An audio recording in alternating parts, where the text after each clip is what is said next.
asalaamaaleykum mbokk internet yi amati mbégte jàkkaarloog yéen ci seen chaîne Le Vrai Journal TV di leen nuyu yéen ñëpp ku nekk ci turam ak santam di leen gërëm itam ci topp bi ak bàyyi xel bi waaye xam ngeen ni démb ba tey dañu nekk ci dëcc parce que Ablaye Mbow mi nga xam ni moom lañ fekkal liggéey bi waajuram bu jigéen dafay wàññeeku démb ñu koy ñaanal suñu borom teeru ko ci àjjana yu gën a kawe. amiin njaboot gi mu fi bàyyi itam yàlla may leen xolu muñ te suñu borom féete leen fa mu leen féete woon soxna su baax soosu ñu koy ñaanal àjjana firdawsi ginnaaw loolu nag tey dañu tàmbali ab émission bu bees bu ñu tuddee Face à Momar suñu xel nag dem ci koo xam ni kenn dootu ko présenté muy professeur Cheikh Oumar Diagne ñu invité ko prier ko tey mu ñëw waxtaan ak ñun ci émission bi bees bi ñu ibbi Cheikh Oumar Diagne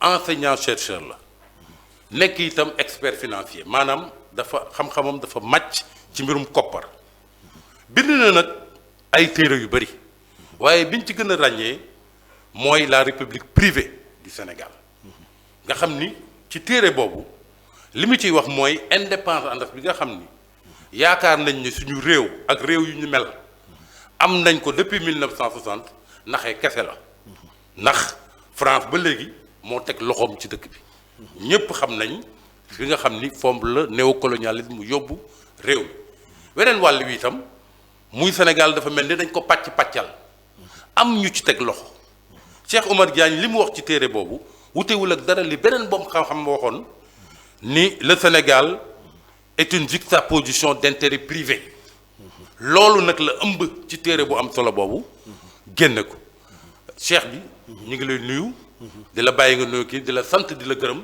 ci invitation bi nga ñu nangal ci première émission Face à Momar. jërëjëf sëñ Momar ñu ngi am mbégte lool teew si jotaay bu tedd bi balaa ñuy tàmbali dañuy ñaanal bërëb bi yàlla barkeel ko. amiin amiin amiin. yàlla def fi sutura ak tawfiix yàlla màggal ko ndax kenn nga si ñi nga xam ne ñu gën a ràññeeku ci réew mi yàgg taxaw réew mi ba pare yàgg waxal dëgg te loolu jafe na ci réew mi yàlla na yàlla sàmm la te yokku la. amiin donc mbégte la kon ñëw fii jàkkaarloog suñu mbokk internautes yi. ñu nekk biir réew mi ak bitim réew. di ñaan yàlla waxtaan bi fi nar a waxtaanee incha allah mu nekk njëriñ. jërëjëf sëñ Momar. jërëjëf Cheikh bi tey nag ponk yu bëri la ñu war a waxtaanee. bokk na ci fi réew mi toll. nga xam ne lii ay di jàmbat. réew mi fi mu ne daanaka mi ngi ci guuta. ndax élection yoo xam ni kenn xamul ban app lañ ko amal. ak fi ñu jëm. nga xam ne bu ñu tollee le 2 avril. mandat président de la république dafay jeex.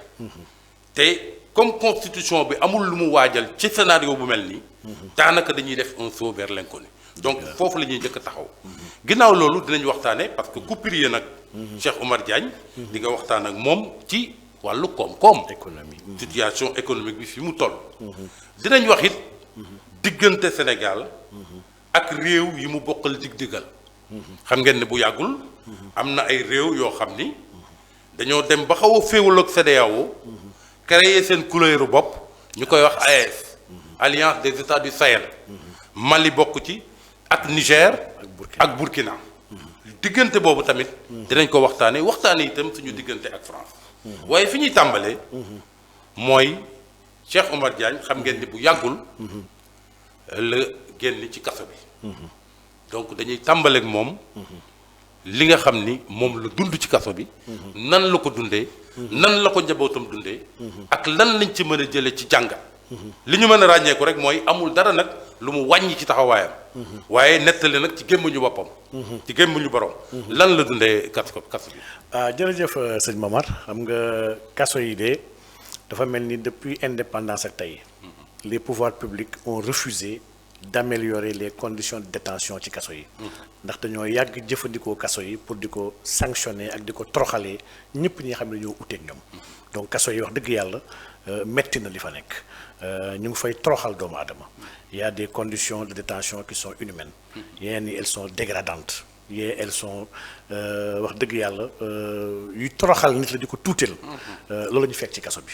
waaye yàlla fi suturaal ba ñuy jublu xeex bi nga xam ne ñu ngi ko yëkkati ci xeexal dëgg ci xeexal diine ci xeexal dëkk bi ñu prévoir suñu bopp ne ñun kat ñi ngi koy jëflanteel sañ nañu te ñàkk nañu yërmande. waajaloon ngeen seen bopp ci lépp. waajal nañ ko bu baax dàqu leen woon sax lu mel ni loolu. wallaahi dañoo prévoir dee mooy li imam Alioune Badara Ndaw ndeysaan yàlla na yàlla yokk ko leer te yërëm ko dafa ne moom deel doon waajal ci combat bi mu nekk dafa woon xalaat ni bés na taxaw ci minbaram di xutba ñu ñëw fekk ko fa boom ko mu daanu dee mu ne kon ka rey ñu ko ci minbar bi ñu ngi koy jël di ko tëj kaso sant na yàlla mbas c'est un moindre mal donc ci xaal boobu rek man tam laa nekk waajal naa sama famille lool ci wàllu tëcc ci wàllu même dee donc pareel naan damay joxe toujours anecdote naan man ça fait lépp ay fukki at laa njëkk dem jëndi ay percal ak lépp lu mu làmboo maanaam lépp lu may soxla suñ may denc ma jënd ko def ko sama armoire ne su ma dee defar leen ma lii. waaye nag yàlla na yéex. waaw xam nañ fi la combat bi teg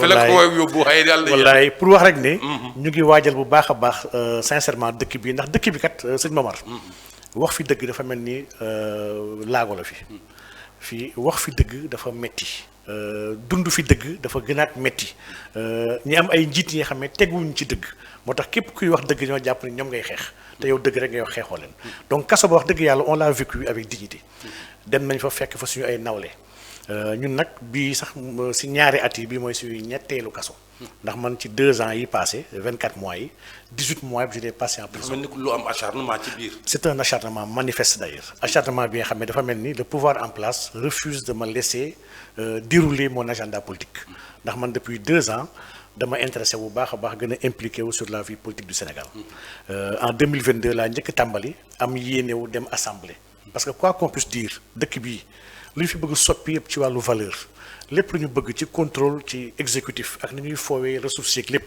assemblée mooy le lieu privilégié yi nga xam ne suñu fa amoon ay intellectuels de valeur mën nañu yóbbu Sénégal fu sore sore ñu gëm dañu fa war a dem ñu manifester suñu ambition de participer à ces élections législatives ci boobu lañ ma jàppee njëkk ma yóbbu kaso ci benn plainte pour diffamation sëñ Momar histoire du Sénégal ba Sénégal di tey kenn mësul dugal kaso nit ndax diffamation ci biir Sénégal. diffamation loolu moom ñëpp mën a jàpp. wallaay diffamation daal maximum peine de sursis la.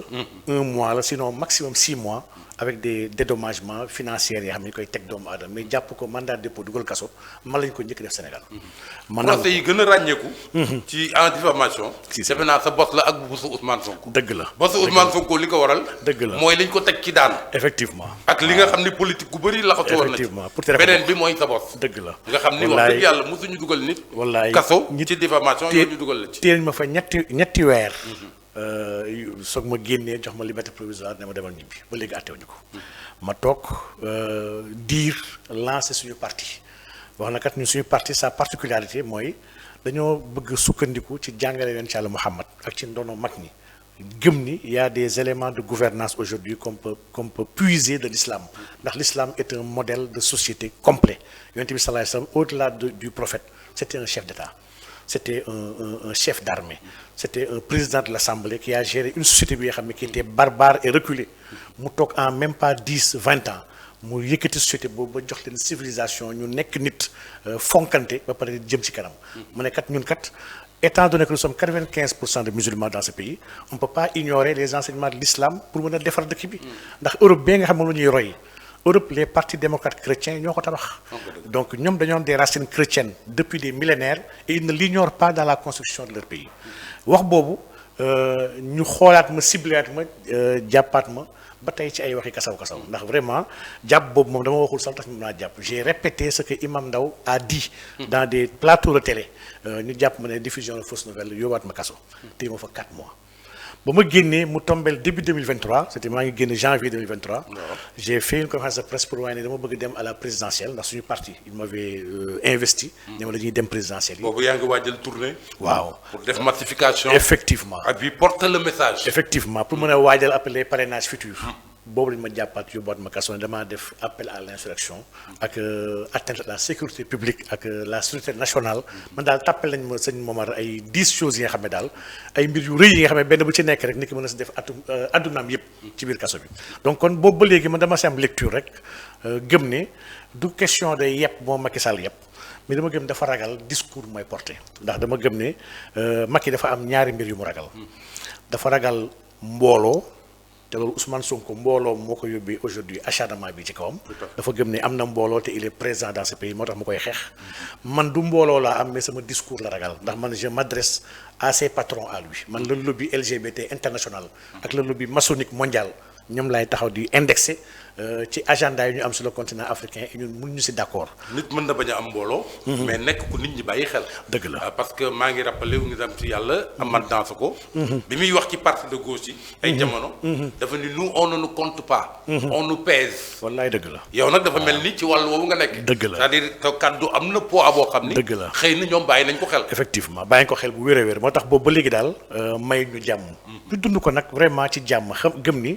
yàlla dafa sàqal jaam bi jaar-jaaram mënul def lenn te du ci jaar ñu gëm ni lépp lu ñu dund c'est parce que dafa gën si ñun moo tax yàlla teg ñu ko saa ñu demee kaso tamit dañuy gëm ni fekk nañ fi ay góor comme ñun fekk nañ fi ay nit yoo xam ne wax dëgg yàlla dañ leen tooñ andi leen fa ndax chaque fois damay fàttali ni kaso ñaar kese fay yóbbuwaate benn bi nit ki xam ne dafa juum tooñ askan bi ñu jàpp ko yóbbu ko fa wala kenn ki xam ne dañ koo tooñ jàpp ko yóbbu ko fa ñaari kese ma la fa yóbbu boo si demee tamit da nga koy sante yàlla gëm ni ngëneel la ci yow donc noonu laa ko dundee alhamdulilah ba ni ma génnee tamit gëm naa sax ni yàlla daf maa sàmm ndax pendant que j'étais en prison gis yenn xew-xew yi am ci dëkk bi nervi yi kalachnikov yi ak mitrailleuses yi ak toutes les informations que j'avais dama gëm sax par sécurité sama sécurité sax ma nekkoon kaso moo gën a mu nekk ci biti. am na leneen aussi lu ñu ci war a mën a tirer comme jàngat. bu fekkee dugal gi ñu la dugaloon kaso.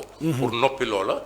dafa mel ni boor boobu lajj nañ ci. échec la parce que dafa mel ni tey la waalo gën a aay. wallaay tey nga gën a porter sa discours. dëgg la nee naa gars yi de Macky waxoon naa bu yàgg ne ñetti mbir rek la mën ci man soit daf may bàyyi ma wéyal sama liggéey ci travail bi nga xam ne dama ko sas sama bopp jàpp ne dama koy jaamoo yàlla gëm ni doomi réew mi laa réew mi dafa maa defal lépp jox ma ay bourse ma jàng ba am teraanga ci réew mi aw ma droit seetaan réew mi donc man chaque fois war naa di am taxawaay ak di xeexal réew mi lii laa gëm su ma bàyyiwul ma def lii Macky lu ma mën ci man mooy mu jàpp ma tëj ma kaso bu ma tëjee dinaa góorgóorlu gën a bind ndax man fa damay am temps de réflexion bu gën a yaatu su ma nekkee ci biti ndax foofu amul émission amul liggéey yi amul dara tu as beaucoup de temps pour écrire. Tout à fait. Et je me consacre aussi à l'éducation parce que kaso yi am na fa xale yu bëri yoo xam ne ils sont désœuvrés amuñu ndimbal ku leen tàllal loxo ñu mën a soppeeku et je m'évertue saa yu ma demee créer daara ci biir kaso bi di jàngale alxuraan di jàngal yenn xale yi seen diine leen jàngal julli et dama gëm ni mission boobu loolu kese jaroon naa dem kaso. Tout à fait.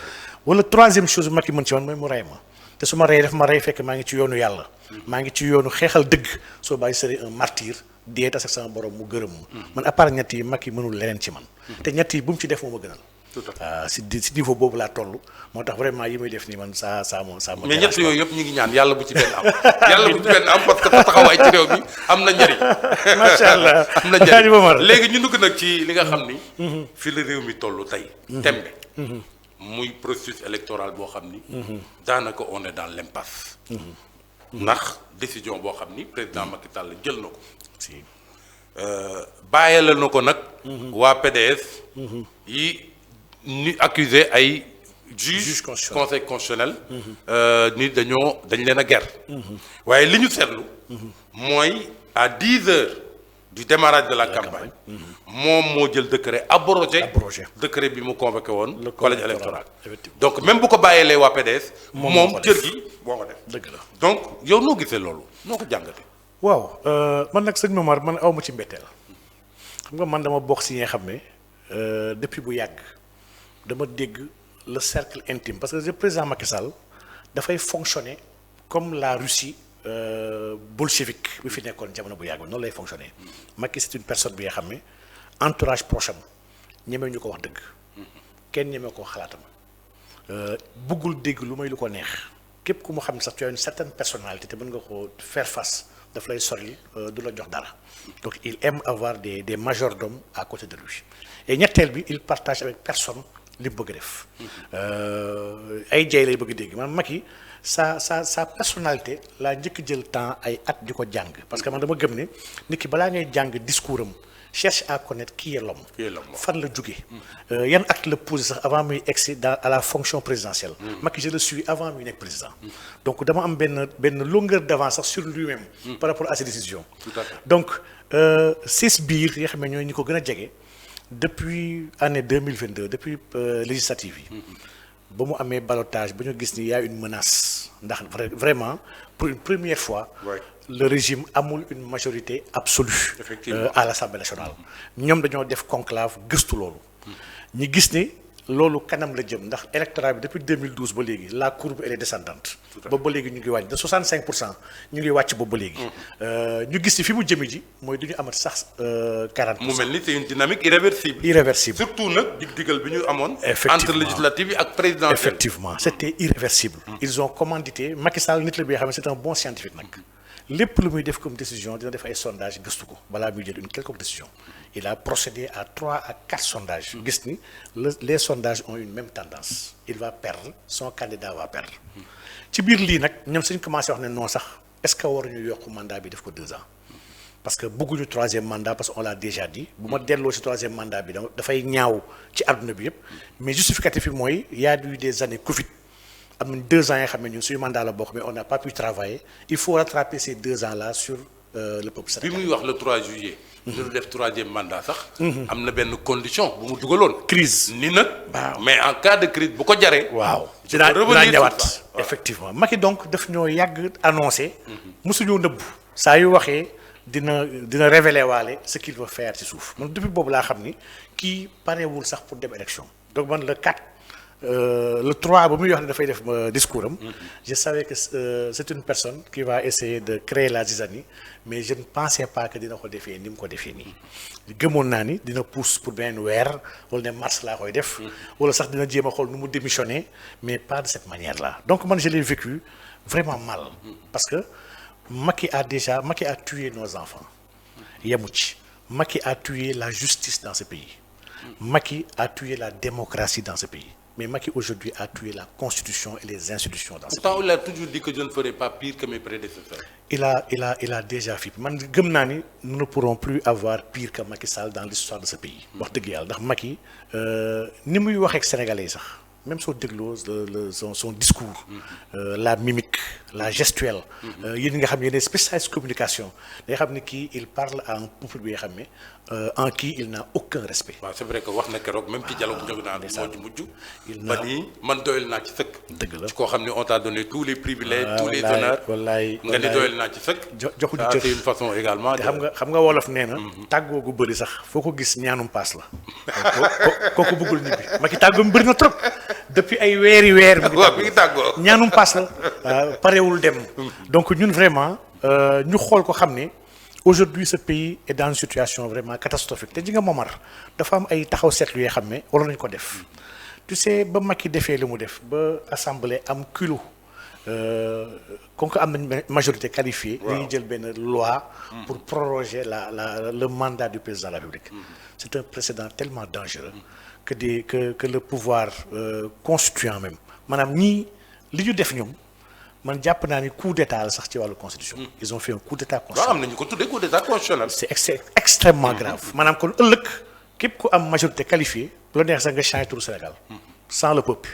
bu la neexee nga changer régime politique du Sénégal. bu la neexee nga changer ko def ko monarchie. alors que on a dit. ah oui que la forme républicaine. ah oui. est intangible. intangible. tout comme le nombre de mandats et la durée. du mandat. c'est que l'idée waaye ne ko. te moom moo ko ci dugal en 2016 en réalité. c'est que Macky se renie continuellement. moom ak ay nitam. Macky lii la yàggoon bëgg.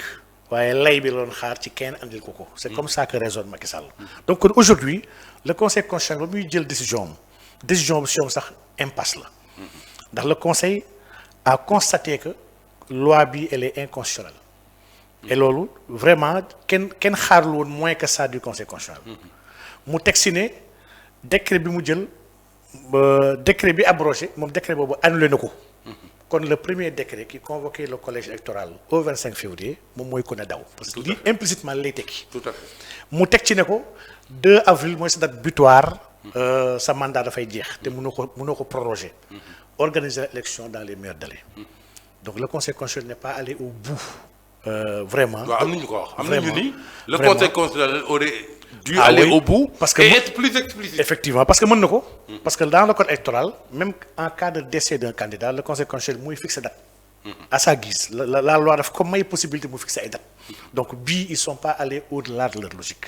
léegi nag coow li mooy li muy andi mooy actuellement ñun ñëpp nous sommes dans un état et l'idée est que nous ne sommes pas dans un état de droit. Dans un état de droit, toutes les situations et toutes les conditions xam nañ d'abord la mooy solution am. parce tout a que été écrit. bii la particularité mooy xamuñu ce vers quoi Kenn on va aller. kenn xamu ko. Parce que lui, il a dit que le 2, son mandat se termine, Day jeex. mais il ne va pas démissionner entre-temps. Ensuite, li ñu jàpp le 2 avril, le 2 juin, léegi c'est comme amener le Conseil constitutionnel bu ko saisir à se renier. Si. Or, on ne voit pas le Conseil constitutionnel quand même se renier en si peu de temps. Waa léegi, est-ce que crise institutionnelle bi mu doon wax mooy ba muy wax le 3 février. Est-ce que du léegi nag lañ ciy soog a dugg. C'est-à-dire une crise entre l'exécutif et sa tête, le président de la République, et le Conseil constitutionnel. C'est exactement ça la situation que Macky cherche à créer. Man dama gëm ni Ok. la crise n'existait pas. Macky a tout fait, il a manœuvré pour créer cette crise. Mooy lu wax sànq dinaa la Macky chaotiste la. C'est quelqu'un bi xam ne c'est un chaotiste. C'est un partisan du chaos. Donc aujourd'hui xam na ni la responsabilité constitutionnelle appartient concurremment au président de la République et au Conseil constitutionnel. Moom il en est le gardien, kii il en est le législateur. Tout à fait. Su créer une crise autour de la Constitution dina am élément yi xam ne na ko may mu mën a révoquer ce Conseil constitutionnel là pour mën a exercer une mission bi xam gëm na ni mission am la parce que mooy le gardien de la Constitution il doit le garder. Donc aujourd'hui ñun dañoo nekk situation bi nga xam ne Momar ñun ñëpp kenn xamul fan la ñu jëm. Et lii c'est pas le propre d'un État organisé et civilisé. Tout à fait. Dans un État organisé et civilisé chaque citoyen xam na fan lañ nar a dem. Moo tax dans un État organisé on dit souvent que on n'a pas de dirigeants mais on a des gouvernants. À l'instar d'un bateau bi nga xam ne askan bi daf cee yéeg ànd ak ay nit am un gouvernail yi ñëpp méngoo ne fii lañ jëm. waaye comme que kenn mënu ko téye pendant ay jours d'affilée ñuy tànn de manière successive ku ñuy téye le gouvernant yi. C'est lui qu'on appelle un gouvernant. Il n'a pas la possibilité de changer de cap kenn may ko ñëpp d'accord ni fii lañ bëgg jëm yóbbu ñu fa différemment du dirigeant. Un dirigeant su ko neexee mu changer cap bi parce que il n'est pas gouvernant. Il tient pas le gouvernail. Macky nag aujourd'hui il s'est arrogé un pouvoir de dirigeant te li mu def ni instant yi ñun on a 2 à 3 cas de figure yoo xam ne moom la ñu jàkkaarloo actuellement après le 2 avril. muy yan. Le premier mooy Macky toog ba 2 avril ñu constater la vacance parce que c'est une vacance ce n'est pas une démission ce n'est pas une mort c'est une vacance maanaam mandat bi jeex na. Ok. Et là le Conseil constitutionnel jéem a créer artifice pour mën a confier cette direction là fii la ñuy dem élection à une personne. Parce que cette situation n'était pas prévue. Et c'est jamais Parce que dañ ni en cas de vacances. Voilà c'est le président de l'Assemblée. C'est le président de l'Assemblée. Mais Mais il faudrait que 3 conditions soient Effectivement. réunies. benn ci ñoom décès.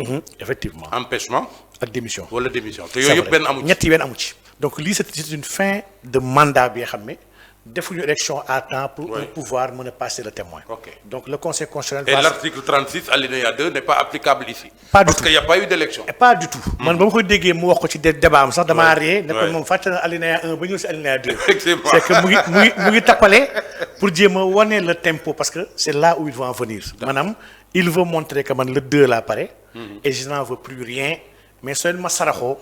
Conseil constitutionnel su ma tànnee je peux assurer l'intérim en attendant le nouveau président. Donc premier scénario, le 2, vacances constatées. Vacances. Et le Conseil constitutionnel va devoir Choisir quelqu'un ku mu mën a conduire cet intérim-là en attendant élection yi. Ok. Et cette personne-là moom il le pense ci boppam. dafa bëgg Macky Sall si woon def. waaw parce que commission dialogue bi sax war na lu mel noonu. waaw ñoom loolu la ñu bëgg. loolu la ñu bëgg waaw. Le deuxième scénario. mooy scénario wu républicain bi. Parce que vraiment nous sommes dans un état de droit.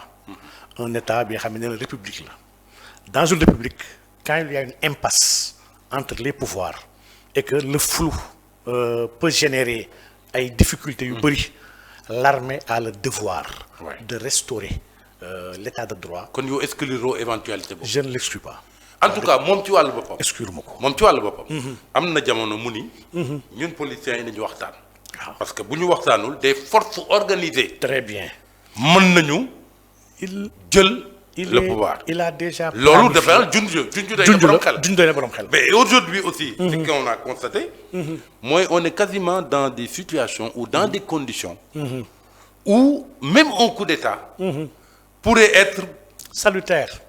qualité et salué. et même accueilli par certains parce que Effectivement. xam nga di réew ji am coup d'état yëpp nii lay demee Si. c'est-à-dire dañuy nekk ci benn impasse boo xam ne dañ naan le problème c'est diw et comme c'est diw faisons ça pour en terminer Effectivement. loolu donc c'est nga- pas à exclure xam donc nga- deuxième scénario bi nga wax Si, ce si. n'est pas à exclure C'est un scénario très probable ndaxte après le 2 avril le président de la République légalement légitimement licitement juridiquement et constitutionnellement n'est plus président de la République. ouais. man dinaa am jaaxle nag comment l'armée pourra accepter de défiler devant cette illégalité là. Oui, surtout Ali que, Moum. c'est vrai. Et ñoom On se projette sur le défilé du 4 avril. ah oui. Ah oui. ñoom ils disent qu'on leur tue mais on les déshonore pas li déshonneur que nu ko rëy ci Sénégal maanaam vraiment scénario la bi nga xam ne par rapport à la sous-région di fi xew yëpp c'est quelque chose bi nga xam ne actuellement en Afrique gars yi gëm nañ ne Afrique de l'Ouest on est devant une militarisation des États face à une défaillance de la démocratie. Tout à fait. Donc scénario bu ñu war a bàyyi xel la le troisième et non des moindres mooy président Macky Sall tànn ku ko remplacer tànn le président de l'Assemblée nationale parce que c'est quelqu'un bi nga xam ne xam nga un président d'Assemblée bi nga xam ne sooy toog di compter en moins de 5 secondes nga compter 104 parce que tu vas aller vite pour defal président li mu bëgg devant une loi Ouais. ne ku d'accord gars yi yëkkati mu ne 104 te fekk c'était pas vrai kooku sañ na defal lu nekk président de la République parce que wax dëgg yàlla kenn xamu ko woon. Mais loolu il faudrait que mu démissionne avant le 2. Oui. Voilà. Donc le 1er Oui. avril mu Oui. démissionné Oui. pour pousser un bouton parce que président Macky Sall loolu Boun Abdallah Dionne leeral na ko waaye na ne président dafa bëgg ay bouton et que moom ay jamono moo nekkoon double bouton balaa président di ko bës dafay bës boppam donc c'est comme ça qu'il l'avait dit. Tout à fait. Mame Diop rien n'exclut au premier Macky bàyyi pour Mame Diop gérer dëkk bi et soobaa il est toujours là en tant que son mentor di décider ak di def. C'est vrai. Donc vraiment Trois scénarios yooyu. yi C'est vraiment bien explicité en tout cas. ah oui te ñetti yëpp man dama gëm ni benn bu ci nekk lu doyadi la recul la te lu ñaaw la ci Sénégal. Tout à fait. Sénégal yelloowul woon lii. Tout à fait. donc ñun xaar ñoon fii Sénégal. man damay gis léegi même dans la sous-région des émissions sont faites ni ci toog di wax di remonter les bretelles au Sénégal. Tout à fait. Sénégal bi xam moo nekkoon le bon élève. moo doon joxe les leçons. actuellement moom la ñuy yedd di ko retaan. Non, tout à fait. te tout loolu à fait. marqué ñu ko. Non, vraiment, vraiment. beneen xew-xew bi am mooy la loi d'amnistie, le projet de loi d'amnistie. Hier en conseil des ministres. jël nañ ko. Le président tey ci wàllu bopp la koy soumettre assemblée. assemblée. yow noo ko gisee parce que am na ñu bëri ci sénégalais yoo xam ne ànduñ ci. parce que dañ ni bala ngay amnistier ay faits. fekk ni sax au moins ay enquête am. jugement am. ñu xam kan moo def lan. pour mën a amnistier. Effectivement yow noo ko gisee. man dama gëm ne amnistie boobu man déjà d'accord mu ci. man dama jàpp ni la sacralité de la vie humaine est consacrée dans la Constitution. Tout à fait.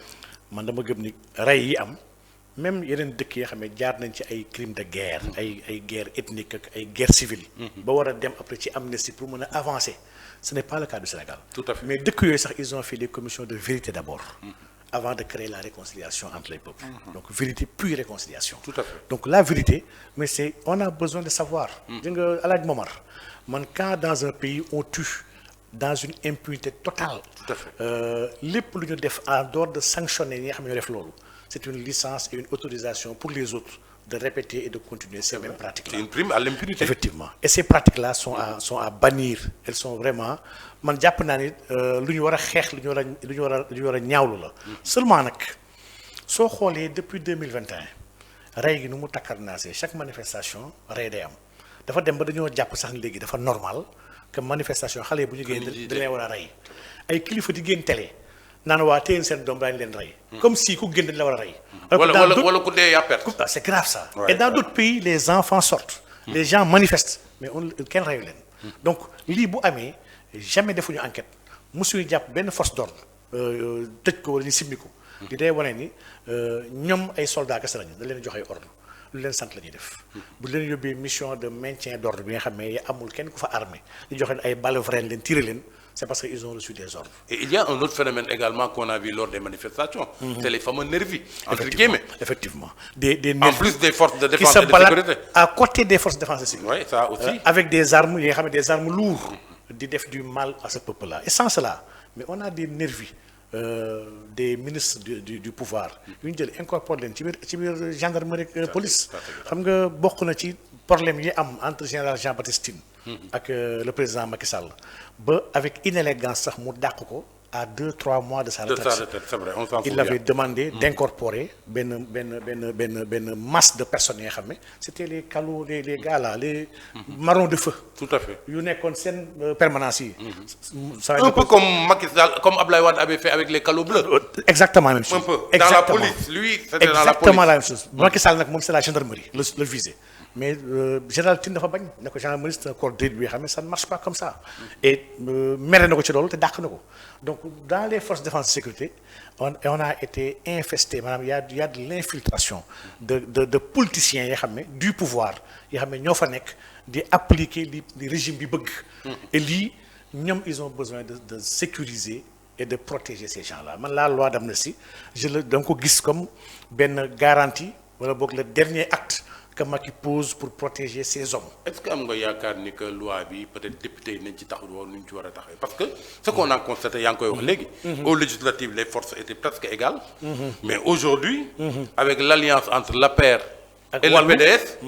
Ils ont une majorité qualifiée. De 99 députés la ñu wax. C'est vrai. Mais ñoom ils ont presque 115 députés. Effectivement. Donc ils ont de quoi faire passer une loi comme ça. ñoom ñaar même si c'est impopulaire. ñoom ñaar dañoo bokk jëmukaay.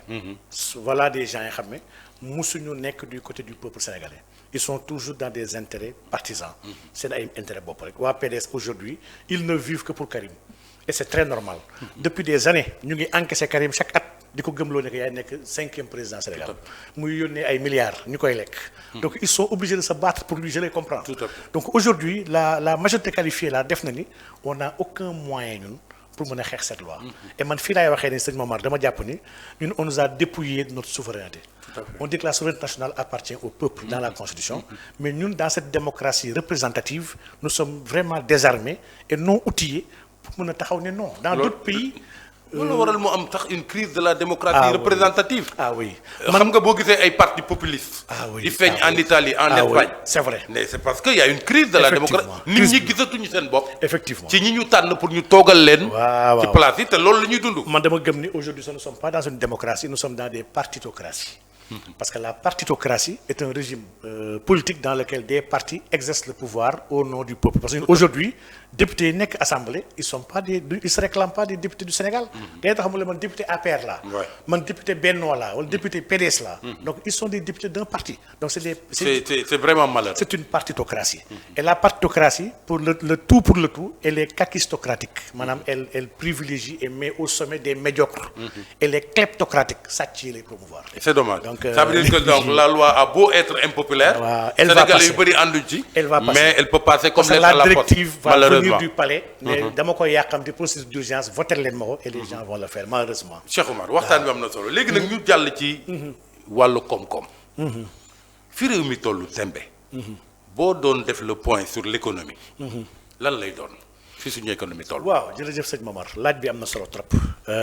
su ma def le point ci wàllu économie dans notre pays actuellement damay gis ni ce pays-là a fait du surplace pendant 12 ans maanaam le régime du président Macky Sall échec dafa échoué économiquement. moo ne da yoonu yokkute la ñu jigoon la ñu di.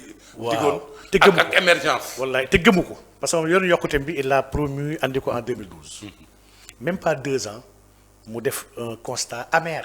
Il dit que la croissance du Sénégal est marquée et elle est erratique. Est marquée par l'atonie et une faible prise en charge des problématiques sociales. Mais donc il faut nous changer cap outil bien plan. Il a renié son plan yoonu yokkute. Il savait que le yoonu yokkute ne pouvait pas régler les problèmes yi waxoon. Parce que dans le yoonu yokkute déjà da ngay xool ba ci en matière d'emploi il prévoyait de faire 500 000 emplois par an. waaw xam nga ni loolu tappale kese la woon moom si moom il s'en est rendu compte xam ni mënul nekk en 2014 ba muy changer le plan yoonu yokkute dem andi plan Sénégal émergent PSE. bi xam ne un cabinet McKinsey un cabinet étranger moo ko jox. 37 plans d'émergence sur le continent africain. Donc dëkk bu nekk am son plan émergent. Écrit de la même manière avec les mêmes objectifs avec les bailleurs de fonds les mêmes transformations structurelles. C'était quasiment du prêt-à-porter. ñoom ñëpp même chose leen bindal. En 2014 Macky Sall mu ngi reconnaître moom ci conseil des ministres ni il a créé 135 000 emplois, 135 629 en 2 ans. Le ministère du Travail, il a créé 165 999 emplois. Le ministère de la Jeunesse, il a créé 56 000 emplois. C'est-à-dire que nous, entre nous, beaucoup en matière d'emploi, pour des gens qui disaient que 500 000 emplois sont créés. Donc,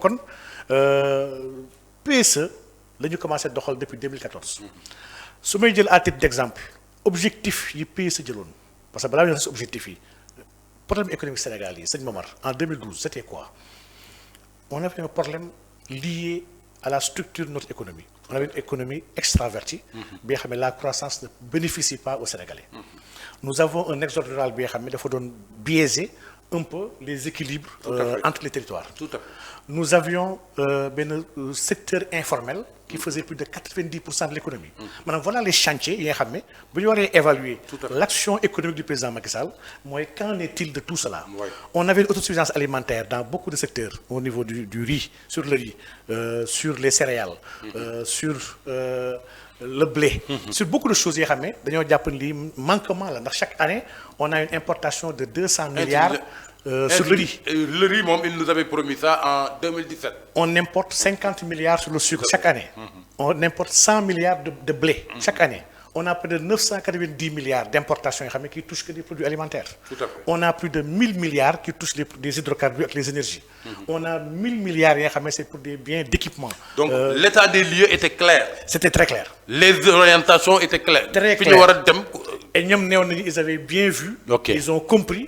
Ils vont aller dans la transformation structurelle de l'économie. C'est-à-dire que quelqu'un qui parle de transformation structurelle ne peut pas administrer des politiques conjoncturelles pour régler ces problèmes économiques. Ce qui s'est passé, 12 ans après le président Macky Sall, notre secteur informel est toujours constitué de plus de 91% de l'économie. Tout à fait. C'est un fait. Tout à fait. L'emploi des jeunes, Macky Sall nous a fait déjà Ablaye Wade et Ablaye créé un FNPJ, créé une structure il a voulu les rationaliser, les rassembler.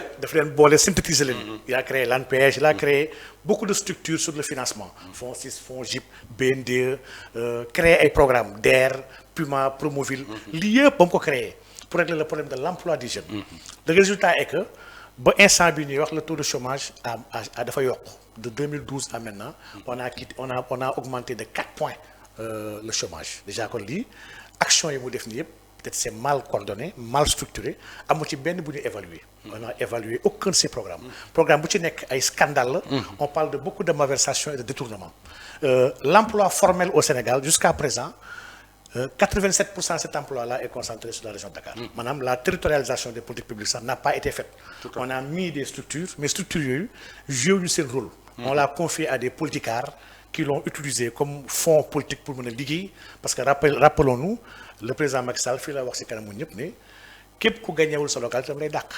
Donc qui sont indicateurs clés, c'est pas des contrats de performance ou des objectifs, mais c'est de gagner politiquement sinon il va démettre.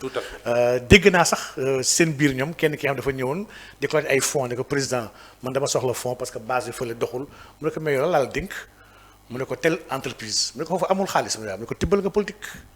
Pour dire que voilà la mentalité de l'homme par rapport à ses amis. Donc, le chômage n'a pas évolué.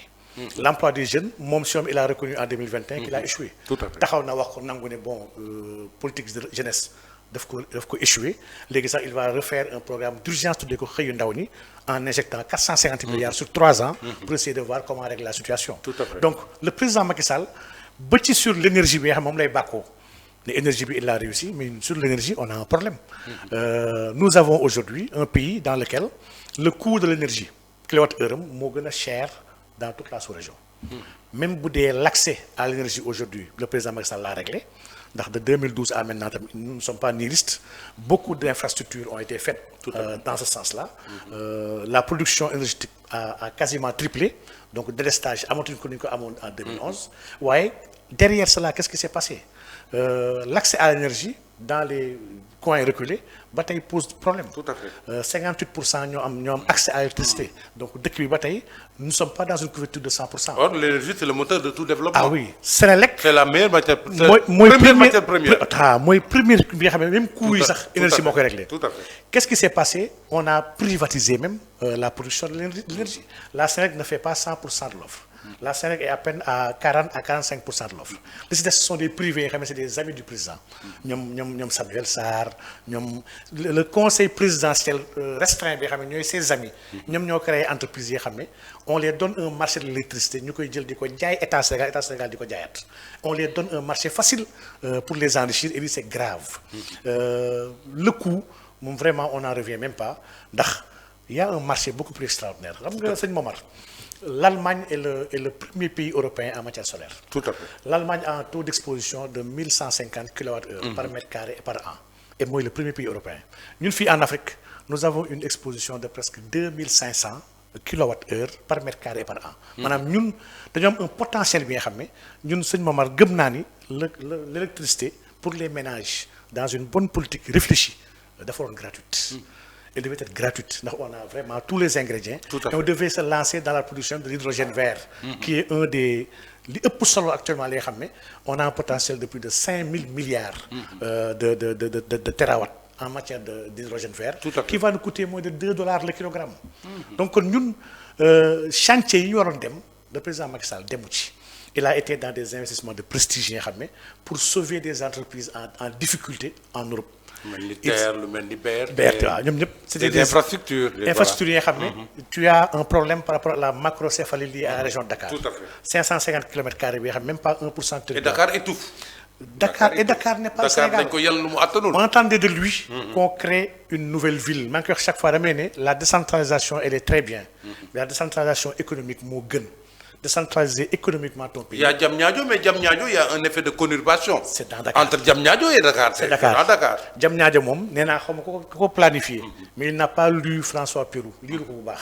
Donc, Diamniadio est toujours Dakar. On attendait du président Macky Sall la prochaine ville d'Enver Kaolack. Tout à fait. Parce que géographiquement, par rapport à la localité, mon à équidistance par rapport au nord, au sud, l'est et l'ouest. Mais c'est la région de Kaolack qui est à peu près au centre. On entendait de lui délocaliser beaucoup d'activités, impulser des outils. Développer aussi le chemin de fer. Ah oui, c'était important. Le chemin de fer. Avec l'effet d'entraînement pour l'économie de toutes les régions. Et Khalis de cette terre. Oui. Qu'est-ce que régler le problème des chemins de fer sur tous les territoires. Tout à fait. Donc le président Macky Sall, dans son approche économique, de me dire Kati doit symboliser. Primo, il s'est endetté à outrance. Nous, aujourd'hui, on a un taux d'endettement public qui dépasse même la norme communautaire. Le Sénégal, actuellement, dans les chiffres officiels, est à 76%. Nous sommes à plus que ça. Parce que les entreprises publiques, les entreprises parapubliques, dañoo bokk ci état parce que l'état central c'est du problème bi mais les sociétés nationales où l'état a la totalité du capital sous emprunté c'est l'état ba tey si état ko moom l'état aujourd'hui ne respecte aucune norme communautaire le déficit public le déficit budgétaire est projeté à plus de 5%. Donc l'inflation, n'en parlons pas, elle est à plus de 4,9%. Donc les critères de convergence, les pays de la zone sont respectés. Le Sénégal actuellement est au rouge presque sur tous les critères. Donc on va dire est-ce que la situation ne risque pas d'aller de mal en pis avec l'Union Je l'espère. C'est-à-dire parce que instabilité bi ñuy dundu da fay dawlo investisseur est-ce que ça risque pas d'aller de mal en pis? Effectivement man dama gëm ni dina gëna empirer parce que aujourd'hui la qualité même des pays dépend de certaines informations que ce pays donne. Tout à fait. La stabilité, la projection dans un court et moyen terme, la paix. Yi moy yi nga xamné da fay def une qualité de signature pour mën la dimbali même dans ton endettement. Même budul sax investissement direct étranger ou l'aide publique au développement, mais même sénégalais ci bopom. Si. Ñu ci bëri qui ont des capacités, ils investissent pas. Ils n'investissent pas. Da ngay téye sa xaalis té moy dëgg parce que da ngay japp ni mun na am mu yàqu mun na am mu dégénérer xaar ba mbir mi leer. Et loolu moo tax instabilité incertitude li moo tax baaxul ci économie. Tout à fait. Une économie aléa boobu noonu dafay dindi toute ambition et toute projection dans un court et moyen terme. Et Sénégal actuellement ci loolu nekk donc aujourd'hui wax dëgg yàlla man j'ai peur économiquement gëm naa ni Sénégal aujourd'hui dina demaat fi gën a grave ndaxte quand on décide de faire une élection dans ces conditions yi. élection déjà instabilité la incertitude la. Tout à fait. à mi-année donc exécution budget bi sax ba ci liggéey sax vraiment les services de l'État ne vont pas travailler ñun ñëpp on sait ce qui se passe dans ce pays. Quand il y a des élections les directeurs généraux des entreprises les ministres les responsables yu gën a mag yi. ils politisent seen ay unités. seen oto yi ñoo doon liggéey ñu jël di ko politiquer. jël carburant bi doon dem ci liggéey bi di ko jox seen ay chauffeurs pour dem defi campagne jël caisse subvention bi li ñu tuddee ay làmb ak ay mbër ak ay football ak ay xawaare donc vraiment duñu liggéey. le pays ne travaille pas dans une année électorale. man dama jàpp sax ni on doit aller un de ces quatre à une agrégation des élections parce qu'on a trop d'élections. Au Sénégal dafa mel ni chaque 2 ans 1 an on fait une élection. Et on peut les rassembler comme ça ñu am un temps de travail. Tout à fait. bañ a nekk chaque fois dans la politique. Parce que à longueur de journée on a l'impression que dans ce pays ñun année bi 365 jours sur 365 dañuy politique. On ne parle que de politique. On travaille peu. Et on parle beaucoup. Donc vraiment économie dëkk bi est au rouge. ñun ñoo ko def nag dañoo jox réew mi à quelqu'un bi xam ne c'est un grand incompétent incapable majeur bu ñuy wax l'incapacité majeure la ñu jox dëkk bi mu am ay kilifaam ci tubaab yi di leen neexal donc aucun paradigme n'a été modifié moo tax la structure de notre économie n'a pas changé. Le secteur primaire est toujours dans ces 15% yi xam ne amul ñu benn njëriñ on n'a aucune autosuffisance on n'a rien suñu Mali bi andiwul yàpp du ñu lekk yàpp ba suur bu ñu bay bi ceeb bi bu Asie andiwul ay ceeb du ñu añ le blé bu conflit bu amee Ukraine sax on le sent directement ñu ñooy dëkk bi nga xam ne ku tichooli bitim réew ñun ñooy yëg sax bi et lii day et pourtant c'est une des leçons qu'on devait apprendre du Covid. moom laa wax nag amuñu kon ay ndaanaan ndax bu doon ay ndaanaan la ñu am dëgg-dëgg à la tête de ce pays ndaanaan mooy ki nga xam ne il sait convertir une faiblesse en force des menaces en opportunité donc le Covid bi daf ñu doon invité à travailler notre résilience à nous réarmer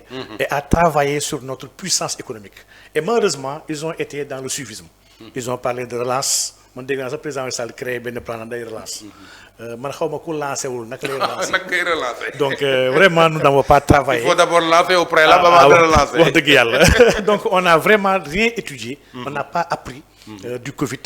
Et malheureusement il faut reprendre à zéro man dama gëm ni 2024 on doit reprendre à zéro. léegi ñu jeexale koom-koom bi ci mbirum pétrole. Malédiction ou bénédiction. Que faut-il pour que ça soit une bénédiction pour le Sénégal. waaw lu am solo la man dama gis il y a 3 choses yi xam ne c'est important ñu bàyyi ko xel. par rapport à surtout au pétrole. pour bañ mu nekk une malédiction. La première mooy le syndrome hollandais en tant que tel. maanaam fexe bañ a privilégier les hydrocarbures abandonner tous les secteurs de l'économie ba tax choc bu am dans les hydrocarbures toute l'économie daf koy yëg ndax on n'a pas vraiment diversifié lii moom vraiment war ñu dal nous devons continuer à travailler sur le secteur primaire travailler surtout dans l'industrialisation du pays parce que c'est très important ñaareel ba man dama gëm ni on n'a pas les chaînes de compétences yi war pour mën a travailler vraiment dans le pétrole ndax au Sénégal le problème de base de fond ce sont les chaînes de compétences en réalité parce que dans les chaînes de compétences les chaînes de valeur dañu fa nekk ñun aujourd'hui sur le pétrole amuñ ci xam-xam damay joxe 2 chiffres yi nga xam ne ça renseigne vraiment sur la situation 97% des infrastructures ñu defar ci wàllu pétrole c'est juste pour exporter le pétrole amul benn infrastructure yoo xam ne pour jariñoo ko la on monte des pipelines yoo xam ne yëpp direction Europe vous avez vu ay Allemagne ak beaucoup d'autres pays européens ils sont venus ici au Sénégal pour régler seen problème de gaz ak de pétrole par rapport au conflit russo-ukrainien donc 3% des raffineries yu am on n'a que 3% de raffineries du monde entier ñoo nekk Afrique sur 100% 3% de toutes les raffineries sont sur le continent africain. C'est infime. Et genn wàll bi elles sont en panne. Donc ñun on a un défi sur le rab c'est que waroo jël affaire di ko raffiner kenn la ko raffiner la ko jox. Donc ñetteel bi mooy le défi de comment régler la demande intérieure avant de se projeter dans l'exportation et dans la commercialisation. Donc mënoo am ay jafe-jafe sur l'énergie yaa ngi koy wax sànq l'énergie mooy le b.a.-ba de toute l'activité économique. Quand elle est chère elle va impacter par input tous les autres activités de l'économie. Quand elle est moins chère dafay permettre d'ailleurs en France tey jii moo tax ma ne ñun seen député yi ut nañu suñu député yi ñun tey les Français travaillaient sur une loi pour mën a régler ce qu'on appelle la TRVE. Ils travaillaient sur l'électricité l'énergie le coût de l'énergie pour les très petites entreprises. Ils ont constaté qu'en 2023, il y a eu 2730 entreprises TPE qui sont du dé. Entreprises yi du dee ndax problème mu énergie problème mu coût. ñu ne kon comment travailler pour sauver nos entreprises parce que TPE yi dafa am solo sur le tissu économique. Il faut les préserver et les protéger et les accompagner. On a vu comment l'Italie s'est développée oui. avec les entreprises familiales. Les petites et moyennes entreprises. Effectivement donc tey ñoom ñu ngi defar loi pour sur l'énergie pour les TPE. Pendant que ñun en matière énergétique amuñu xalaat dañu jël lépp jaay ko jox ko tubaab bi donc man dama gëm ne.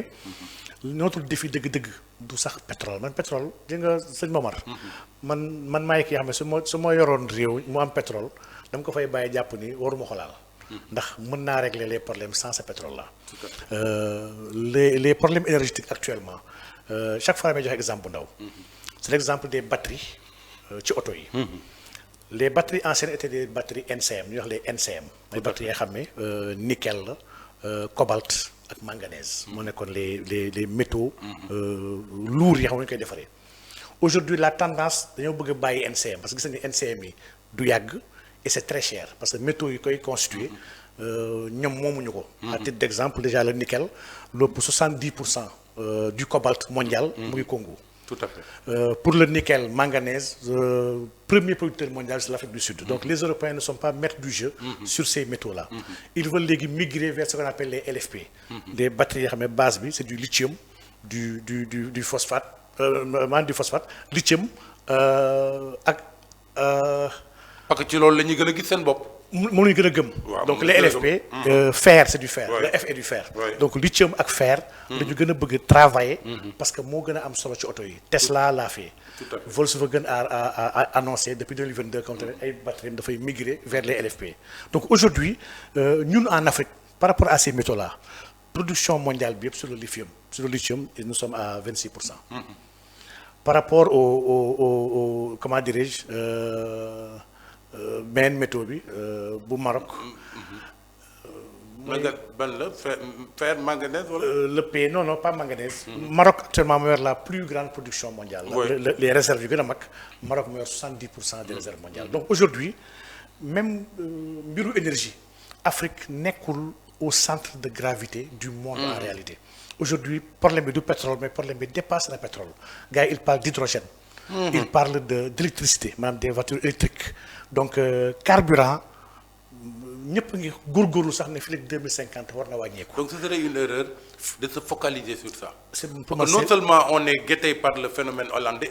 Ah oui. Ben le syndrome hollandais. Oui. Mais également parce que les autres sont en train de se détourner. ñëpp ngi évoluer et surtout par rapport aux enjeux climatiques. Tout à fait. Les enjeux climatiques aujourd'hui poussent les États à réfléchir sur comment organiser une transition énergétique en ne pas polluant davantage parce que aujourd'hui pollution bi ñu am ci àdduna bi dafa am dëkk yu koy gën a yëkki leen dëkk ñun fii en Afrique nous subissons beaucoup plus mais que nous polluons pas mais nous subissons beaucoup plus le réchauffement climatique donc pays africains yi waroon nañu jéem a xalaat comment aller vers des énergies beaucoup plus vertes ressources yi nga xam ne ressources yu problématiques yi la et même capable même de modifier les fonds marins parce que ñun aujourd'hui notre pétrole elle est offshore. Tout à fait.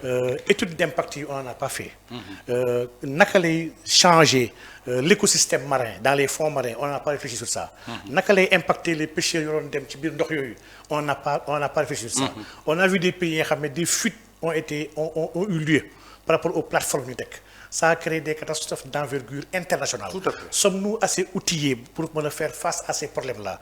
Voilà des questions yoo xam ne nos preneurs de décision xalaatuñ ci. Non, c'est bien. Donc xalaatuñ ci. Et vraiment man jàpp naa ni nous devons vraiment pousser ces réflexions-là. Et puis surtout travailler la base. La base mooy mën sa réew moom sa réew. dëkk da nga war a d'abord jox sa bopp lekk. faj sa bopp. sàmm sa bopp. jàngal sa bopp. Tout à fait. Pour man lii mooy les b.a-ba du développement yi xam ne mënuñu réinventer le développement. bañ nañ ko ba sax boo bëggee natt la faillite des politiques publiques. da ngay xool l'éducation et la santé. Effectivement. qui sont devenues quasiment privatisées maintenant. Totalement. Éducation. Tey jii la qualité des soins. dépend de ton portefeuille. waaw. La qualité de l'éducation de tes enfants dépend aussi de ton portefeuille. Sëñ Momar ba ma Et ko ça pose problème. ba ma ko may ji nga éducation bi. Uh-huh. dafa am parenthèse bu doy Tout à waar. fait. maanaam su ñuy xool aujourd'hui les enseignements su ma jëlee l'école primaire. nga xam ne mooy vraiment fii tabax le futur citoyen. dafa am la certification mooy enseignant bi ndax jàngal nañ ko nu muy jàngalee. Est-il titulaire d'un CAP comme la ñuy wax c'est un enseignant certifié. On dit qu'un enseignant est qualifié bu dee am na diplôme académique. Par exemple quand tu as un BFM ñëw di jàngal xale yu am CICP jàpp tu as la qualification. ndax jàng ba am BFM wala am nga bac. mais bu dee jàngal la ñuy jàngalee xamoo pédagogie xamoo dara tu n'es pas certifié. Tout à fait. Aujourd'hui sur l'ensemble du territoire national soo jëlee CICP CE1 nga xam ne mooy vraiment là où on forme on prépare l'enfant à compter calculer lire comprendre 59% des enseignants kese ñoo ci am CAP maanaam la certification elle est à 59%. su ma jëlee la région de Dakar jël département Pikine ak Guédiawaye ma boole ko 62% des enseignants yu nekk dans le primaire. alors n'ont pas de certification. c'est l'aspect le plus névralgique foofu la fondamentaux yi nekk. ah oui parce que li ko olof di waxee bant. si tàmbali waay ba fu muy tooyi bu tooyee nga koy jubante 62% foofu bu la rawee moom c'est fini. des enseignants ne sont pas certifiés au primaire. ah non c'est grave. Sur la région de Dakar seuls 42% ont été certifiés. ñeneen ñëpp amuñu compétence yi ak capacité pour former xale yi lii ce que ça crée mais on est en train de donner à des personnes la possibilité de former des cancres. ah oui moo tax le taux de sortie ñu ngi bàkkoo le TBS. ñu wax le taux brut de scolarisation ñu ngi koy bàkkoo. mais le taux de sortie de l'école est catastrophique. tout à fait. 100 xale yu dugg primaire yëpp. moins de 30 ñooy agsi au second cycle au lycée moins de 30. 77 dañuy bàyyi. Ça doit être une des priorités du prochain gouvernement. Mais le problème de base est dans l'éducation. C'est fondamental, oui, c'est fondamental. Problème yi mooy sur l'éducation la jàpp ni mais vraiment on les a occultés et on n'en parle pas. Non, c'est dommage. Alors que lii mooy le cœur du problème. Effectivement. su may xool même nos enfants yi dem jàngi après le bac au niveau européen. Dans le monde. dama jël exemple français nga xam ne mooy Eldorado bu suñu étudiants yi gën a bëgg. Sur 12 000 étudiants yi dem foofu da ngay gis ni 66% yëpp ils sont en lettres et en gestion. dañoo jël avion pour dem jàngi yu ñàkk solo. 2% sont en médecine da ñëpp ñu dem bitim réew 34% sont en sciences et ils font pas de l'ingénierie en réalité donc ñun c'est sur des chaînes de compétences qu'on a des problèmes. et chaînes de compétences yi bu ñu ko réglé wul pendant qu'on y est man gëm naan le développement ABCM c'est la qualification. Non, ça c'est une surpriorité pour ce pays. La Corée du Sud l'avait très bien compris en 1960 suñu PIB ñun. suñu revenu par habitant c'était le double de celui de la Corée. Le double. Actuellement la Corée du Sud a un revenu par habitant bi nga xam ne multiplié na ko par 40. Pendant que ñun nous avons fait de surplace li ko waral mooy la Corée du Sud a investi dans l'éducation et la formation. daf ko yóbbee mu am outil yu tax ba FMI ñëw di privatiser andi ay plan d'ajustement structurel di déstructurer économie yi. Ils ont refusé le plan du FMI. C'est vrai. Cheikh bi waxtu bi nag dab nañu. macha allah nañu terminer rek par ñaari question ci géopolitique parce que mënuñu ko bañ a wax. bu njëkk bi yaa ngi koy wax sànq. nee nga toll nañ foo xam ni bu ñu Mali yónneewul yàpp. duñu am yàpp tabaski. or ce qu'on a remarqué. mooy gis nañ que l'alliance des États du Sahel. taxaw na. naka la ñu gisee rapport Sénégal ak ñooñu benn. La deuxième question c'est par rapport à la France. suñu diggante ak France fan la topp est-ce que tey nga gën a gëm ni. on vit du néocolonialisme. waaw sëñ Momar question yi moom ñuy wax le meilleur pour la fin. waaw vous aviez gardé le meilleur pour la fin. Dans notre zone dans la zone CEDEAO c'est vrai que l'AES est une réalité bi nga xam ne war nañ ci gën a xalaataat. chaque fois mu ne en matière diplomatique le Sénégal dafa am retard man dama bokk si ñu gëm ni Sénégal dafa tardé diplomatiquement parce que xool exemple bu ndaw yi man damay joxe toujours exemple commission africaine Sénégal am doomam muy Abdoulaye Bathily ñi bëgg mu yor poste boobu diplomatie Sénégal bu dëgëroon les pays proches yëpp dañuy soutenir Sénégal ils ont voté contre le Sénégal. Tout à fait. C'est une question bi xam qui doit nous interpeller. Tout à fait. ñun fête de l'indépendance 4 avril. sëñ Momar doo gis nos voisins ñëw toog. sauf xanaa Adama Barrow nga xam ne moom président par accident la. borom 3 ans nga xam ne dafa jàllal dem taalibe Macky la. moom Macky boo xalaat bi koy fii lañ ko installé. Dakar lañ ko investir Dakar lañ ko installé. waaw moom vraiment c'est un obligé du Sénégal. Voilà. moom il vient. mais ñeen gars vraiment il y a un froid entre nous et nos voisins. et lii entre ay dëkkandoo su amee. C'est parce que ñi yor jumtukaay yi ils ont un peu mal agi. Tout à fait. Dans la sous-région ba mbir yi commencé jolli coup d'état yi di am régime yi ñuy remplacé wu chaque fois mu ne CEDEAO am syndicat ay chef d'état tappalekat lañu. Le Sénégal position bu jël doon position ndax la CEDEAO nag bu ñu fàtte ni damay fàtte sax. surtout nag vis-à-vis du Mali. boobu moo gën a ñaaw. le premier exportateur vers le Mali c'est le Sénégal. soo jëlee toute l'Asie li muy exporté. vers le Mali 18% la par rapport au Sénégal kese bi nga xam ne 21% exportation Mali. parce que ñun ñee waruñu woon yóbbaale. wax dëgg yàlla. parce que ñun suñu relation ak Mali. sont telles que quand même. plus que séculaire des relations yi xam ne jiitu na sax mbiru colonisation. tout à fait ji nga sëñ Mamar la CEDEAO dafa outrepasser ay prérogatives am. et loolu c'était sur l'impulsion de ñoom Macky mi ak ñoom Ouattara nga xam ne ñoom ñooy les pions de la France dans la zone. La CEDEAO est une communauté économique d'abord. Elle n'a pas une dimension politique. Tant qu'on commence à beaucoup de dimension politique. Mais c'est la communauté économique des États de l'Afrique de l'Ouest. Donc nous dañoo àndandoo ci libre circulation des personnes, des biens et des services. ak àndandoo vers une harmonisation des politiques macroéconomiques. et aller incessamment vers une monnaie commune. donc ñii di sanctionner di toroxal askan. ñi am problème mu lekk problème mu faju problème mu doxal seen ay mbir vraiment doon seen rôle. et chaque fois je me plais à rappeler ji nga la CEDEAO ñi ko créé maanaam ñuy wax les pères fondateurs parce que CEDEAO dafa am père fondateur. mais ñaari général la c'est le général Yakubu Gowon du Nigeria ak le général Eyadema. c'est deux généraux qui ont mis en place la CEDEAO. donc bu ñu demee ba jàpp régime militaire yi waruñu am place c'est parce que on méconnaît l'histoire en réalité. donc l'AES nag dina perturber les man lu ñuy wax dina créer une fragmentation géoéconomique. ndax la zone déjà avancé na bu baax a baax ba fixé 2027 pour une monnaie commune. ñett si ñooñu ñëpp te ça impacte directement la zone CFA maanaam le Mali Niger ak Burkina yëpp ils appartiennent au franc CFA maanaam zone UEMOA lañ nekk. zone UEMOA bi nga xam ne moo doon nekk le levier. pour porter la monnaie commune parce que ñun nous sommes déjà habitués à une discipline budgétaire et monétaire avec des critères de convergence yoo xam ne majoritairement on l'a déjà respecté. Inflation inférieure à 3%, ñu tax sax déficit budgétaire dette rapportée au PIB ñun yëpp mooy suñu ay critères en réalité. donc lii déjà perturbé na notre synergie régionale li muy créer nag dans un avenir très proche. mooy que ces trois pays là au-delà parce que ñoo ñam mu neex ñi xam ni mën nañ demal seen bopp. ñu gis ne problème bi au début défense la woon il voulait faire une défense commune. parce que un pays était menacé et le Sénégal voulait ak le Nigeria. ñoo bëggoon dem dal ci kawam. tout à fait parce que le président bi ñuy wàccee seen copain la. te ñoom tamit ñoo amoon ay ambition des au pouvoir bañ kenn dóor leen. lii mooy le fond du président Macky Sall. Macky Sall soo fàttalikoo 2021-2022 ba CEDEAO di wax protocole. pour dëkk yëpp signé. pour ne 2 mandats. mooy le Sénégal a refusé. tout à fait donc ñii dañoo bëgg toog au pouvoir. cool nag mooy ñii ba ñu waxee défense gis ni défense kese doyul ndax soo waxee défense nit yi sanctionné la économiquement nga am ay problèmes pour mën a dund. ils ont compris que leur alliance ne doit pas simplement être sur la dimension sécuritaire. mais elle doit intégrer des problématiques de développement ak des problématiques économiques ñoom actuellement ils sont dans une dynamique de créer une monnaie commune. est-ce que monnaie boobu elle va modifier toute la carte géoéconomique de notre zone ji nga lii phénomène la bi nga xam ne man je ne cesse de le prédire depuis des années. bind naa ci pour wax ne éclatement au CFA man dama sama ay pronostic sax même la Guinée-Bissau bii. dama gëm ni na am coup d'état dama gëm ni man dama ne woon avant horizon 2025 coup d'état dina am ci dëkk yi yëpp dina am ci Niger dina am ci Mali laa njëkkoon waxoon. dina am Burkina dina am Guinée-Bissau.